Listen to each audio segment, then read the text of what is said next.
ராமனும் சுக்ரீவனும் உடம்படி செய்து கொண்டார்கள்.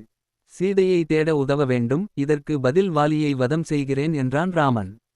வாலியை யுத்தத்திற்கு அழைத்தான் சுக்ரீவன். வாலியின் மனைவி தாரை, ராமன் வந்திருக்கிறானாம், கடவுளின் அம்சம் என்று தகவல் வந்தது. ராமனின் பலத்தில் தான் சுக்ரீவன் சண்டைக்கு அழைக்கிறான். போக வேண்டாம் என்றாள். ராமன் யாரென்று எனக்கு தெரியாது, எங்கள் இருவர்க்கும் பகை இல்லை, பயப்பட வேண்டாம் என்றான் வாலி. ஒற்றர்களை வைத்து தகவல் அறிந்திருந்தாள் தாரை. புத்திசாலியான பெண். சண்டை ஆரம்பமாயிற்று.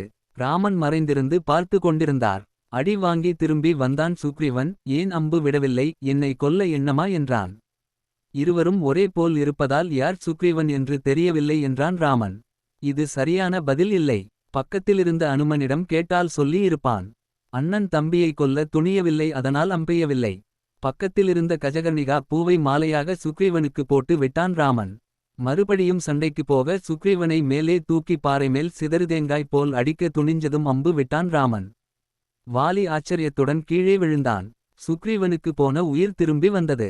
அண்ணன் தம்பியை கொல்ல பார்த்தான் என்று சுக்ரீவன் சொன்னதை ராமனால் நம்ப முடியவில்லை. நாங்கள் 4 சகோதரர்கள் எப்படி ஒற்றுமையுடன் வாழ்கிறோம், அதனால் தான் முதல் சண்டையின் போது வாலியை கொல்லவில்லை.